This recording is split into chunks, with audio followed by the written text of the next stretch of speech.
راولپنڈی سے سعیدہ ناز بات کر رہی ہوں اور میں ایک ہاؤس وائف ہوں. میں وزیر اعظم صاحب سے مہنگائی پہ سوال کرنا چاہ رہی ہوں. وزیر اعظم صاحب، پچھلے سال اسی پروگرام میں مہنگائی کے سوال پہ جواب پر آپ نے بولا تھا کہ بہت جلد مہنگائی پہ قابو پا لیا جائے گا. ابھی سال ہونے کو ہے مگر مہنگائی ڈبل ہو گئی ہے. شاید آپ کو اصل صورتحال نہیں بتائی جاتی. آپ اور کچھ نہیں کر سکتے تو پلیز آن لائن جا کر آٹے کی اور دال کی قیمتیں چیک کر لیں اور ہمیں بتا دیں کہ اب تو ہمیں گھبرا لینا چاہیے. جی شکریہ. دیکھیں، پہلی چیز تو میں آپ کو ایک بات بتا دوں. آج کل ہے انفارمیشن ٹیکنالوجی اور موبائل فونز کا زمانہ. میں جب صبح 1 گھنٹہ اٹھتا ہوں، 1 گھنٹے کے اندر اپنے موبائل پہ مجھے ساری انفارمیشن مل جاتی ہے کہ ملک میں کس طبقے کے اوپر کیا گزر رہی ہے. تو میں آپ کو پھر سے یہ کہہ دوں کہ یہ سب سے بڑا میرے لیے، اگر آپ کہیں نا کہ ایک چیز جو مجھے کئی دفعہ راتوں کو جگاتی ہے، وہ صرف مہنگائی ہے. اور مہنگائی کا صرف میں اب آپ کو سمجھانا چاہتا ہوں کہ دیکھیں، مجھے کئی دفعہ بڑا افسوس ہوتا ہے. میں ہمارے پاس بڑے اچھے اچھے اس ملک میں صحافی ہیں. ہمارے پاس ہم بڑے خوش قسمت ہیں کہ ہمارے پاس ایک ایسی بھی جرنلزم ہے جو کہ بڑا لوگوں کو انفارم کرتی ہے، لوگوں کو آگاہ کرتی ہے ملک کے صورتحال سے. لیکن بدقسمتی سے ایسے بھی ہیں جو سارا وقت مایوسی پھیلا دیتے ہیں. مہنگائی اس وقت دنیا کا فینومینا ہے. سعیدہ پلیز آپ میری ذرا غور سے بات سن لیں کہ مہنگائی صرف پاکستان کا ایشو نہیں ہے. اب میں آپ کو بتاؤں 2 قسم کی مہنگائیاں ہوئیں. ایک تو جب ہمیں حکومت ملی تو کیونکہ ہم جو دنیا کو ایکسپورٹ کر رہے تھے اور جو دنیا سے چیزیں خرید رہے تھے، اس میں اتنا بڑا خسارہ تھا کہ پاکستان کی تاریخ میں سب سے بڑا، جس کو کرنٹ اکاؤنٹ ڈیفیسٹ کہتے ہیں، وہ ہمیں ملا تقریباً $20 ارب کا. اس کا مطلب کیا ہوا کہ سارا پریشر روپے پہ پڑ گیا کیونکہ ڈالر کم ہو گئے. ڈالر کی آخر میں قیمت اوپر جانی تھی. ہمارے پاس ڈالرز ہی نہیں تھے کہ ہم مارکیٹ میں پھینک کے وہ ڈالر کی قیمت نیچے رکھتے. تو جب ہمارے اوپر سارا بوجھ پڑا تو روپیہ جب گرا، جب روپیہ گرتا ہے تو جو چیزیں ہم امپورٹ کرتے ہیں مہنگی ہو جاتی ہیں. تو پہلا تو لہر مہنگائی کی تب آئی جب روپیہ نیچے گیا اور اپنے لیول پہ پہنچا. تو ایک تو اس کی مہنگائی آئی اس کی وجہ سے. یہ دوسرا یہ مہنگائی کا جو آپ آج بات کر رہے ہیں نا کہ سال پہلے اور اب میں کیا فرق ہے، میں ذرا آپ کو صرف بتانا چاہتا ہوں کہ یہ اب ایک کرونا کی وجہ سے دنیا کے اندر جو سپلائی شارٹیجز ہوئی، یہ اب اس کی لہر آئی ہوئی ہے. اور اس میں پاکستان اکیلا نہیں ہے ملوث اس مہنگائی میں. آپ کو یہ پتہ ہونا چاہیے کہ ہمارے سے وہ ملک، امیر ترین ملک یعنی برطانیہ کی 50، اس کی صرف 6 کروڑ آبادی ہے، ہماری 22 کروڑ ہے.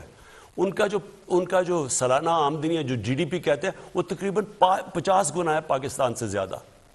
اب ان کی امریکہ کی میں اس لیے مثال دیتا ہوں کہ ہم نے کووڈ کے دوران جو سب سے زیادہ پیسہ خرچ کیا عوام کی بھلائی کے لیے، مدد کرنے کے لیے، وہ $8 ارب تھا. امریکہ اب تک $6,000 ارب خرچ کر چکا ہے. تو پہلے ذرا دیکھ لیں کہ ہماری حالات کیا ہیں، ان کے کیا ہیں.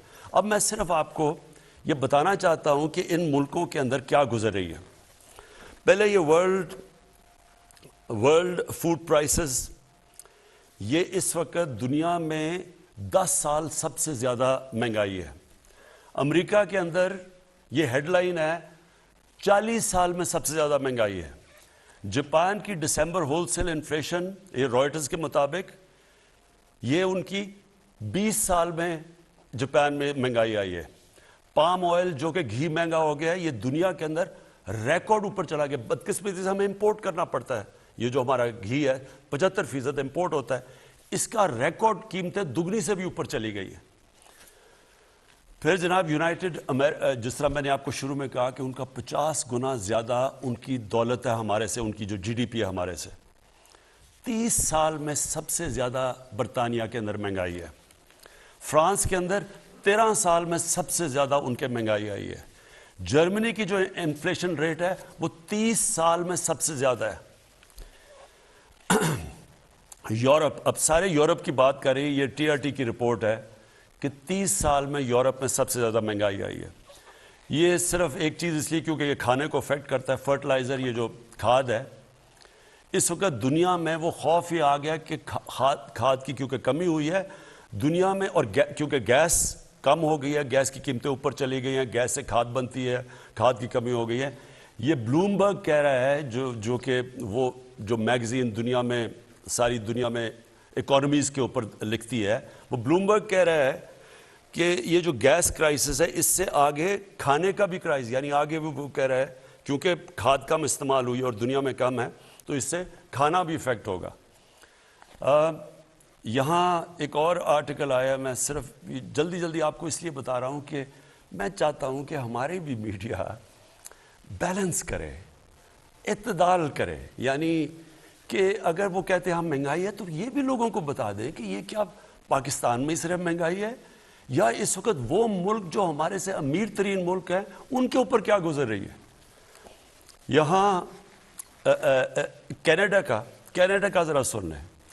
کینیڈا کے 40% لوگ آگے سے ان کو فکر پڑی ہوئی ہے کہ وہ کھانے کے اوپر ان کے پاس وہ پیسہ نہیں ہوگا وہ کھانے کی خوراک لینے کا کیونکہ مہنگائی کی وجہ سے. اب کینیڈا میں یہاں سے لوگ کروڑوں روپیہ خرچ کرتے ہیں کینیڈا کی سٹیزن شپ لینے میں کیونکہ وہاں خوشحال ہیں. ادھر کے اندر مسئلہ آیا ہوا ہے.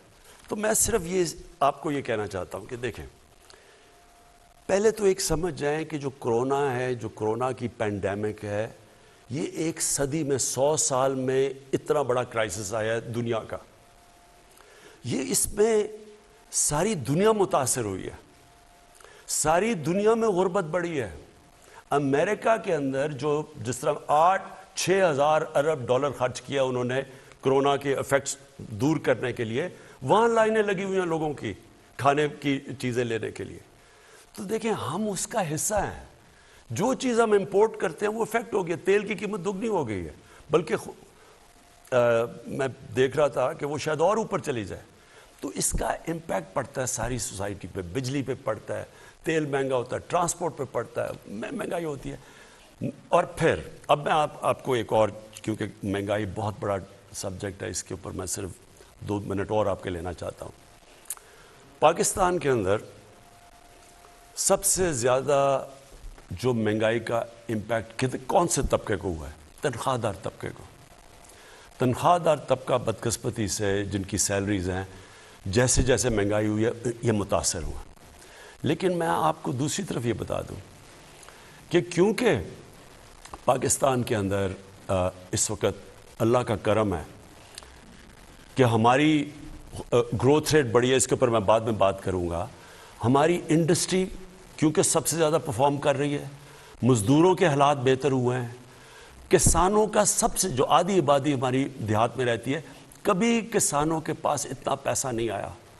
ان کی جو انکم ہے ہم دیکھ 73% ان کی انکم کے اندر ان کی آمدنی میں اضافہ ہوا ہے. کیونکہ جو 4 بڑی فصلیں ہیں وہ ریکارڈ ہوئی ہیں، ان کو قیمت بھی ریکارڈ ملی ہے. تو وہ جو پیسہ گیا ہے جو دیہات کے اندر وہ 1400 ارب روپیہ گیا ہے مزید اضافی. اس کی وجہ سے وہاں اتنا برے حالات نہیں ہیں.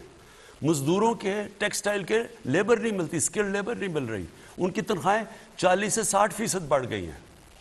کارپوریٹ پروفٹس ریکارڈ ہیں. اس وقت کنسٹرکشن کے اندر جو بوم آئی ہے، جو کنسٹرکشن کے اندر، اس کے اندر کئی جگہ مزدور نہیں مل رہے، ان کی بھی تنخواہیں اوپر گئی ہیں.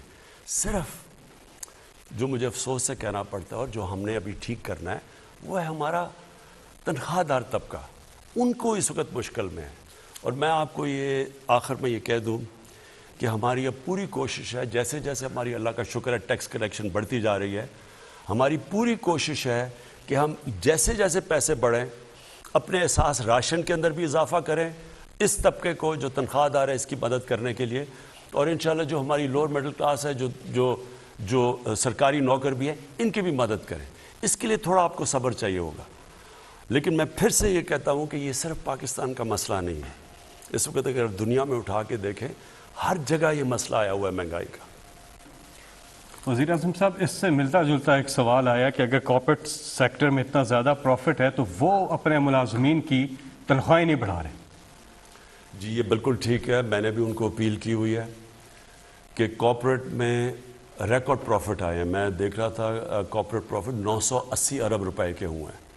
اور میں پھر آج اپیل کر رہا ہوں اور میں ان کو بلا کے بھی بڑے انڈسٹریز کو کہوں گا کہ آپ کو مدد کرنی چاہیے. آپ اپنے جو مزدور ہیں جو آپ کے کام کر رہے ہیں ان کے لیے ان کی تنخواہیں بڑھانی چاہیے, کیونکہ آپ کے ایسے تو نفع کبھی ہوئے ہی نہیں ہیں جو آپ کے پاس آ رہے ہیں. تو آپ کی ذمہ داری ہے کہ آپ ان کی بھی تنخواہیں بڑھائیں.